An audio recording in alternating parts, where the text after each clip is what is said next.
In the previous verse, he'd mentioned Judas. The verse before, which is the kind of crisis of conscience in the song, he says, I can't think for you, you'll have to decide whether Judas Iscariot had God on his side.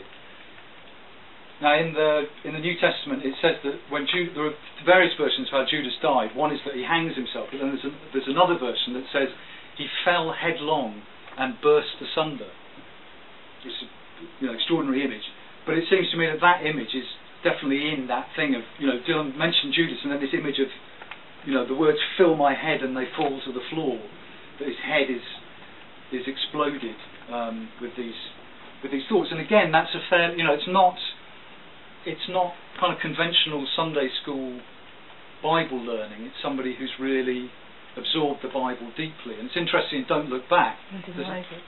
Well, he doesn't. He hedges the question. That's exactly the moment I'm thinking of. There's a really nice little scene where there's a journalist, I think her name's Kathy McGowan.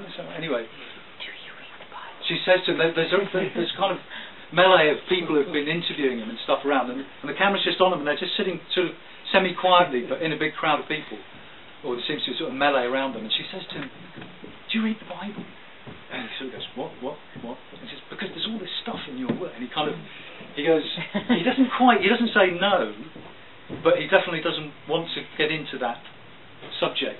But it's a nice moment, because I actually get a feeling that he also feels busted. It's like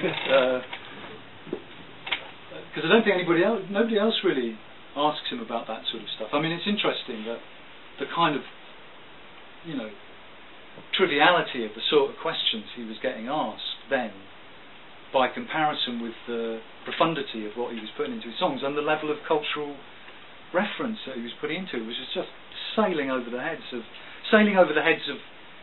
commentators. I don't think it doesn't sail over the heads of people who hear it, because it has its effect anyway. You don't have to know that it's a reference or an illusion. It still has its emotional effect.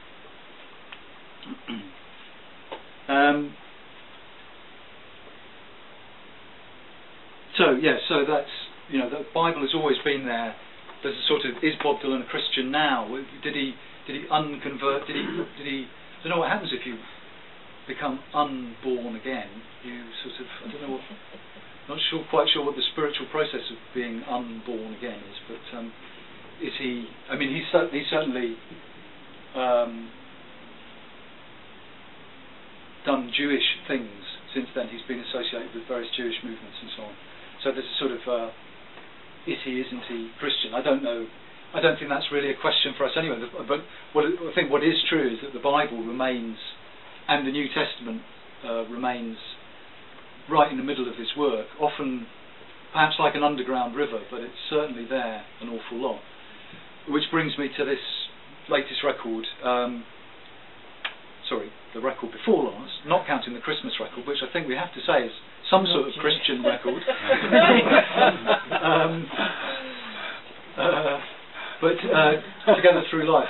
But Together Through Life is, I really like it. There's the usual controversy, some people saying it's perfunctory and throwaway, some people saying it's, whatever. I mean, doesn't really, none of that really decides anything anyway, I don't think. And I feel about Dylan's last records that there's material in there to listen to for us for as long as we live, really. I think they're really rich and full, and we'll be uncovering them and deciding what they mean and enjoying them. If you have the initial enjoyment of them, you're going to carry on enjoying them for a long time. And I think this one is, it's a good one. I like it. It's obviously sort of slighter. I mean, I did a word count. It's got about half as many words as the one before it, which is absolutely sodden with words. Well, the word count says 4,000 words, which is an awful lot of words for a pop record on Modern Times, and this one's about 2,000. It kind of falls into a couple of bags. You can sort of sort the songs roughly into two fairly easy bags, which is there's a set of blues songs, all of which are sort of based on blues originals. So there's Shake Shake Mama, Jolene, My Wife's Hometown, and sort of arguably, if you ever go to Houston, there's sort of so there's that little bag. Then there's a little bag of three kind of complete love lost, desperate, empty empty, barren love songs, which are fantastic. I think all three of them are fantastic. Forgetful Heart, This Dream of You, and Life is Hard. They're all tiny, sort of really condensed, compact little songs, all about utter desolation. And then you've got sort of bracketing. You've got three slightly odder songs. Beyond Here Lies Nothing at the beginning, which is kind of a blues in form, but doesn't really work like a blues.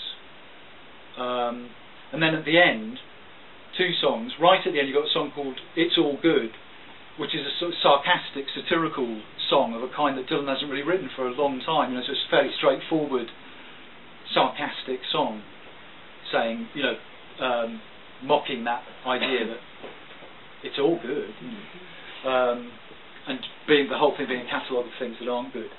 And the one before it was just called I Feel a Change Coming On, which kind of stands up on its own as being the big song. Well, it's not a very particularly big song, and it's not a particularly long song, but it has a kind of anthemic, state of the nation feel about it. Partly, I think, because you can't write a song in the era of Barack Obama called I Feel a Change Coming On without evoking Sam Cooke's A Change Is Going to Come, which was the theme song of the Obama campaign, the election campaign. And Dylan has more right than most to reference it, because A Change Is Going to Come was inspired, Sam Cooke was inspired by Blowing in the Wind. He covered Blowing in the Wind, but he said, "Why? This is the kind of song that I should be writing. Somebody should be writing this kind of song for the black pop market, for the black market." And he wrote A Change Is Going to Come as his version, if you like, of Blowing in the Wind. So for Dylan, to come round and write a song which clearly is echoing A Change Is Going to Come, I Feel a Change Coming On, and it has a sort of slightly anthemic. It's got kind of upbeat, sort of slightly warm. It feels like a nice kind of warm song. I Feel a Change Coming On. And then when you look at it, it's like, what is this song actually about? It kind of evades. It sort of says I'm a state of the nation song, a kind of one of Bob Dylan's social comment songs, like The Times They Are A-Changing. This is a song that's saying something big about the state of the nation, and perhaps about the change in American politics with the coming of Barack Obama. But then you look at the song and say, but what is this song actually saying? It's a peculiarly evasive song. And I'm just going to read the lyrics, because I don't assume that everybody here knows it or has heard it. So it's very brief, so I'll just read it through. For which I need glasses. I feel a change coming on. Well, I'm looking the world over, looking far off into the east, and I see my baby coming. She's walking with the village priest. I feel a change coming on, and the last part of the day is already gone. We got so much in common. We strive for the same old ends, and I just can't wait for us to become. And I just can't wait for us to become friends. I feel a change coming on, and the fourth part of the day is already gone. Life is for love, and they say that love is blind. If you want to live easy, baby, pack your clothes with mine. I feel a change coming on, and the fourth part of the day is already gone. And then there's a bridge. Well, now, what's the use of dreaming? You've got better things to do. Dreams never did work for me anyway, even when they did come true. You are as whorish as ever. Baby, you could start a fire. I must be losing my mind. You're the object of my desire. I feel a change coming on, and the fourth part of the day is already gone. I'm listening to Billy Joe Shaver, and I'm reading James Joyce. Some people tell me I got the blood of the land in my voice. Everybody got all the money. Everybody got all the beautiful clothes. Everybody got all the flowers. I don't have one single rose. I feel a change coming on, and the fourth part of the day is already gone.